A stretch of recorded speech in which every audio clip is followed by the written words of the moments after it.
नमस्कार विद्यार्थी मित्रांनो, एकाग्र अकॅडमीमध्ये तुमचं सहर्ष स्वागत आहे। PYQ सिरीज आपण बघू शकता सुरू केलेली होती आणि त्यानंतर ह्या अनुषंगाने बघू शकता इतिहास झालेला आहे, भूगोल झालेला आहे।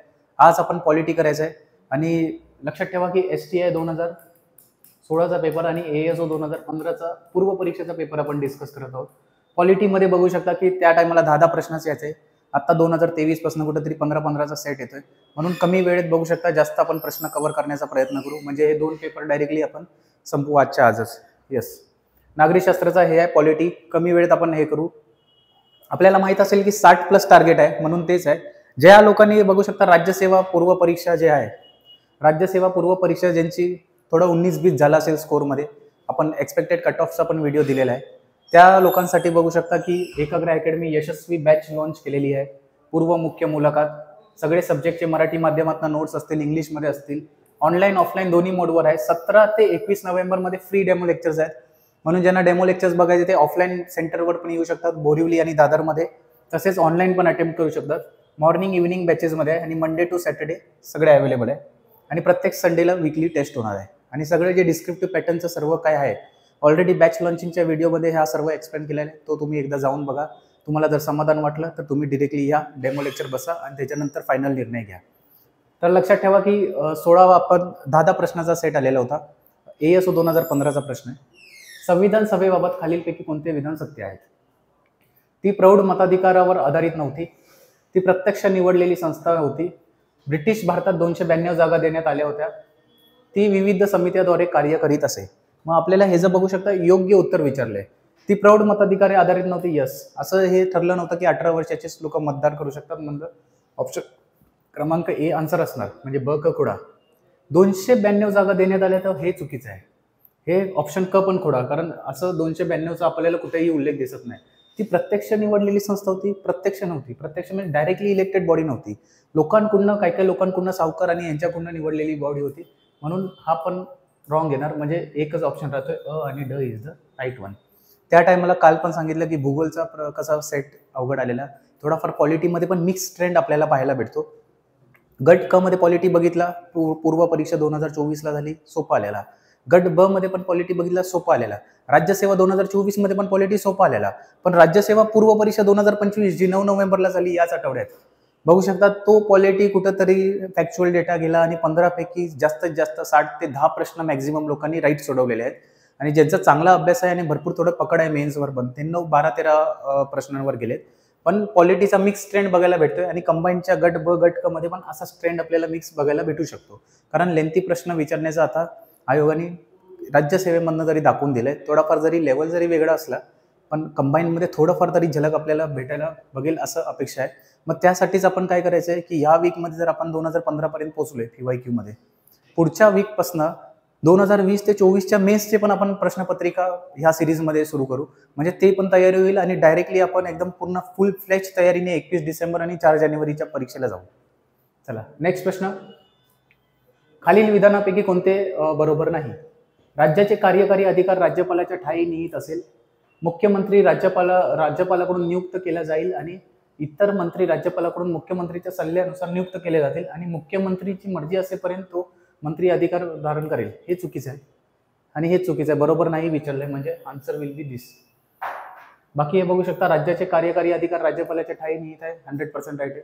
मंत्रिमंडळात मुख्यमंत्री तसेच मंत्री यांची एकूण संख्या विधानसभेच्या 15% पेक्षा 10वा कॉन्स्टिट्यूशनल अमेंडमेंट ऍक्ट मध्ये आपल्याला बघायला भेटलंय। मुख्यमंत्री तसेच मंत्री यांची एकूण संख्या 12 पेक्षा कमी असणार नाही, हे पण बघू शकता। अँटी डिफेक्शन लॉ जे 10वी घटना दुरुस्ती आहे 1951, तिथंच आपल्याला हे बघायला भेटलेले 2 बाबी। नेक्स्ट, भारताच्या संघराज्यात्मक पद्धतीबाबत खालीलपैकी कोणते विधान बरोबर नाही? मीन्स रॉंग विचारले आणि फेडरल सिस्टम बद्दल विचारले की फेडरल सिस्टम मध्ये कुठलं हे रॉंग आहे सेंटेन्स? तर राज्यघटनेत संघराज्य हा शब्द प्रयोग कुठेही केलेला नाही। यस, 100% राईट आहे। जो फेडरल शब्द आहे फेडरेशन, हा कुठेही राज्यघटनेत आपल्याला दिसत नाही। संघ राज्यातून फुटून बाहेर पडण्याचा अधिकार राज्यांना नाही। यस, हा अधिकार नाही, नाहीतर मग उद्या तमिळनाडू बोलेल की आता मला भारताचा पार्ट नाही, मी वेगळा जातो, म्हणून हे बरोबर आहे। अखिल भारतीय सेवा संघराज्याच्या तत्वांचा भंग करतात।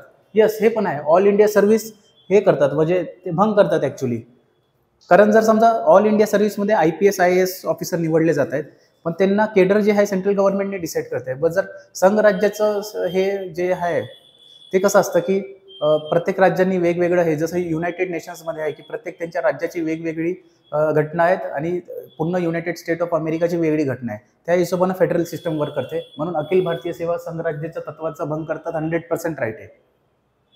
राज्यपालाच्या नेमणुका पद्धती भारताने अमेरिकन पद्धतीप्रमाणे स्वीकारली आहे आणि हा स्टेटमेंट रॉंग आहे. जे गव्हर्नरचं हे अपॉइंटमेंट ते आपण कॅनडाकडून घेतलेलं आहे. येस, लक्षात ठेवा. म्हणून हा स्टेटमेंट रॉंग आहे. नेक्स्ट, खालील विधाने विचारात घ्या. 42व्या घटना दुरुस्ती नंतर मंत्रिमंडळाचा सल्ला राष्ट्रपतीवर बंधनकारक करण्यात आलेला आहे, परंतु अशा तरतुदी राज्यपालांबाबत करण्यात आलेल्या नाही. नेक्स्ट, मंत्र्यांनी राज्यपालास काही सल्ला दिला होता काय, आणि असल्यास कोणताही या प्रश्नावर कोणत्याही न्यायालयात चौकशी करता येणार नाही. आपल्याला बघू शकता ह्याचं योग्य उत्तर आपल्याला बघायचं आहे. मग हे फर्स्ट स्टेटमेंट तर राईटच आहे, कारण असं सल्ला राज्यपालांवर आयोग करण्यात आलेला नव्हता. तसेच जे सल्ला आहे त्याची चौकशी पण करण्यात येणार नाही हे पण ठरलेलं होतं, आणि म्हणून दोन्ही विधान बरोबर आहेत. नेक्स्ट, भारतीय नागरिकत्व हिरावून घेतल्याने नष्ट होते याबाबत खालीलपैकी कोणते विधान बरोबर नाही. नागरिकाने लबाडीने नागरिकत्व मिळवले असेल, कोणते विधान बरोबर नाही. म्हणजे जर नॉट लीड टू कंपल्सरी, म्हणजे तुमची सिटीजनशिप टर्मिनेट कधी होऊ शकते त्याच्याबाबत हे लिहिलंय की अशी कुठली कंडिशन आहे की ते टर्मिनेट होणार नाही, म्हणजे नॉट लीड टू टर्मिनेशन. जर तुम्ही लबाडीने नागरिकत्व घेतलं असेल तर टर्मिनेट केली जाईल. नागरिकाने भारतीय राजकारणाकडे बेईमानी दाखवली असेल तरी पण केली जाईल. नागरिकाने सामान्यपणे सलग 7 वर्ष भारताबाहेर राहिली आहेत तरीही केली जाईल. 7 वर्ष तुम्ही दुसऱ्या देशात राहतायत तरीही सिटीजनशिप तुमची कॅन्सल केली जाईल. नागरिकास नोंदणीनंतर 5 वर्षाच्या आत अन्य देशात 1 वर्षाचा तुरुंगवास झाला तर 1 वर्ष नाही, इथं भरपूर सारे फॅक्ट आहेत, 2 वर्ष हे आहेत, असं ते हे आहे, म्हणून हा स्टेटमेंट रॉंग आहे. येस.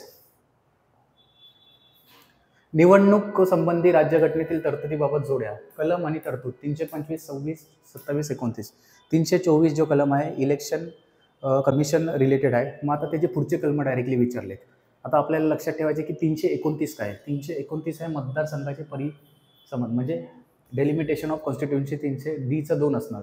डीचं 2 म्हणजे हा ऑप्शन केला आणि हा ऑप्शन केला. आता लक्षात ठेवायचं की 325 काय आहे. 325 एक मिनटं, 325 बघायचं आहे की काय आहे. 325 आपल्याला लक्षात येईल की धर्म, जात, वंश या लिंग यापैकी कोणत्याही, म्हणजे एक येणारे आन्सर. यस, ऑप्शन क्रमांक 1 विल बी द आन्सर. 326 आहे प्रौढ मताधिकारांच्या निवडणुका, आणि 327 आहे मतदार यादी नोंद करावी. आता आपल्याला काय करायचं आहे, अशा प्रश्न आला म्हणून 324 ते 329 पूर्ण आहे ते कलम एकदा बघून घ्यायचं आणि 2-3 कलम पाठ करायचे. 324 आपल्याला पाठ असतो, पण बाकीचे पण हेच PYQ वाला आहे, हेच डिरेक्टली पाठ करा. चला नेक्स्ट, महाधिवक्ता म्हणजे ॲडव्होकेट जनरल यांच्या बाबतीत खालीलपैकी कोणते विधान बरोबर आहे.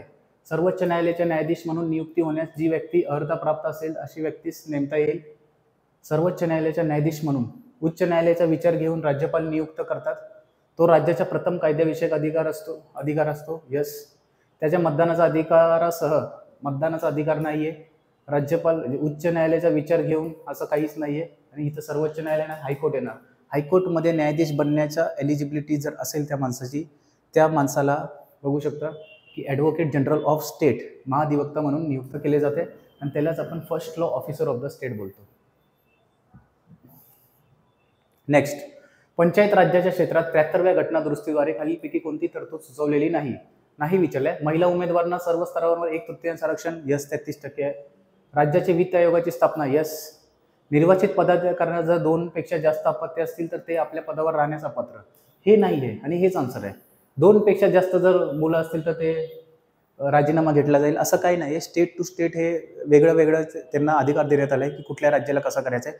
जसं महाराष्ट्रात बघू शकता की पंचायत राज म्हणजे स्थानिक स्वराज्य संस्था आहे, तिथं 50% बघू शकता महिलांना आरक्षण आहे. तसं स्टेटवर त्यांनी सोडलेलं होतं. पंचायत राज संस्था जर विसर्जित झाल्या तर 6 महिन्याच्या कालावधीत निवडणुका झाल्या पाहिजेत. यस. खालीलपैकी कोणत्या बाबींमध्ये राज्यघटना दुरुस्ती करणे किमान निम्म्यापेक्षा कमी नसलेल्या विधानसभेच्या मान्यता शक्य आहे. राष्ट्रपती निवडणूक.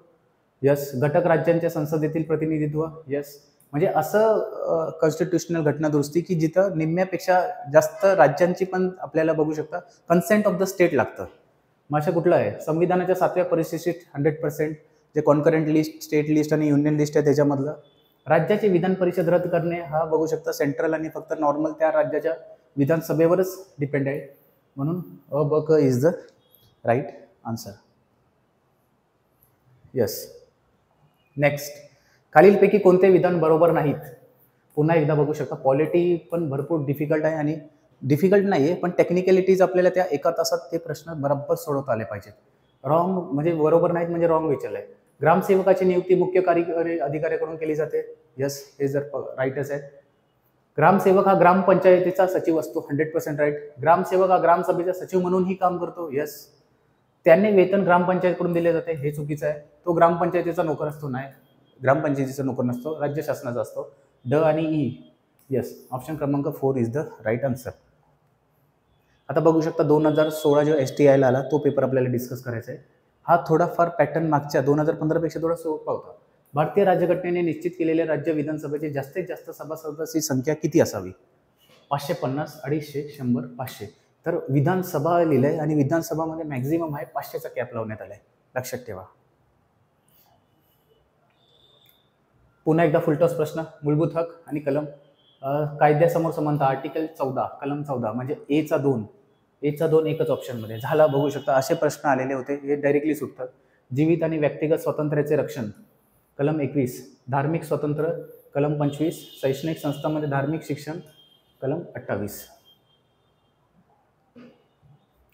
पदवीधर मतदारसंघ विधानसभा सदस्यांची निवड राज्यपाल नियुक्त. म्हणजे ह्याच्यात जोड्या लावायचं की कोण किती नियुक्त करू शकतो विधान परिषदमध्ये. तर आपल्याला माहिती असेल राज्यपाल नियुक्त किती असतात? 12 जागा म्हणजे 1/6 हे जे राज्यपाल नियुक्त करू शकतात. 12 जागा ते वेगळे असतात ऍक्च्युली राज्यपालच्या कोट्यातले, पण राज्यपाल नियुक्त इट इज 1/6. यस, 1/6 म्हणजे सीचा असणार 4. सीचा असणार 4 म्हणजे एकच ऑप्शनमध्ये झाला. आता इथून बाकीचं पण आपल्याला लॉजिक हे करायचंय की पदवीधर मतदारसंघ म्हणजे असे की ज्या तिथं ग्रॅज्युएशन होऊन 3 वर्ष झाले असतील त्या मतदारसंघात त्यांचे नावं असतात आणि तेच डायरेक्टली वोट करू शकतात आणि मग ते 1/12 सदस्य निवडले जातात. विधानसभा सदस्यांद्वारे निवड केली जाते 1/3 आणि परिषदेची घनपूर्ती 1/10. यस. 73व्या घटनादुरुस्तीद्वारे कायद्यानुसार पंचायत राज संस्थेच्या निवडणुका लढवण्याची कमीत कमी वयोमर्यादा किती होती? याच्यात बरेच लोक कन्फ्युजन होतात. बघू शकता की 21 पासून 18 केली आपली 61व्या घटनादुरुस्तीने वोटिंग एज, पण 73व्या घटनादुरुस्तीने जे आहे मिनिमम एज किती आहे इलेक्शन लढवण्यासाठी? सो इट इज 21 वर्ष. 18 वर्ष नाहीये, 21 वर्ष आहे. लक्षात ठेवायचं आहे. विधानसभा जर लढवायची असेल तर 25 वर्ष पाहिजे. विधान परिषद लढवायची असेल तर 30 वर्ष पाहिजे. गव्हर्नर आणि राष्ट्रपती पदाची निवडणूक लढवायची असेल तर 35 वर्ष. खासदार बनायचं असेल तर 25 वर्ष लोकसभेमध्ये. राज्यसभेमध्ये खासदार बनायचं असेल तर 30 वर्ष तुमचं मिनिमम एज पाहिजे. लक्षात ठेवा. ही पुन्हा सिक्वेन्सच लक्षात ठेवा एकत्र. ग्रामपंचायतीच्या उत्पन्नाचे साधने कोणती आहेत? घरपट्टी, पाणीपट्टी आणि यात्राकार ही ग्रामपंचायतीच्या उत्पन्नाची प्रमुख साधने आहेत. यस. गावातून गोळा केलेल्या जमीन महसुलीत 30% वाटा ग्रामपंचायतींना मिळतो. यस. विविध योजनांच्या अंमलबजावणीसाठी राज्य शासन त्यांना अनुदान देते. यस, 100% आहे. तसंच वित्त आयोग पण बरेच सारे अनुदान देते. म्हणून बघू शकता हे जे योग्य उत्तर आहे इट इज वरील सर्व. नेक्स्ट, राज्य लोकसेवा आयोगाच्या स्वातंत्र्याची खात्री देणाऱ्या तरतुदीबाबत कोणते विधान बरोबर नाही? पुन्हा एकदा बरोबर नाही विचारलंय आणि आयोगाचा हा पॅटर्नच झालेला आहे की राईटच्या बदली रॉंग विचारतात. अध्यक्ष आणि सभासदांची नियुक्ती राज्यपाल करतात. त्यांच्या सेवेकाळात नुकसानकारक होईल अशा प्रकारे सेवा अटक बदल करता येत नाहीत. यस. उच्च न्यायालयाच्या न्यायाधीशाकडून गैरवर्तनची चौकशी होऊन आरोप सिद्ध झाल्याशिवाय पदमुक्त करता येत नाही. आणि ह्याच स्टेटमेंट बघू शकता इश्यू आहे. पुढचा स्टेटमेंट पण वाचूया. राज्यपाल दोषी असणाऱ्या सेवा तात्पुरतं स्थगित करू शकतो, परंतु बडतर्फ अधिकार भारताच्या राष्ट्रपतीला आहे.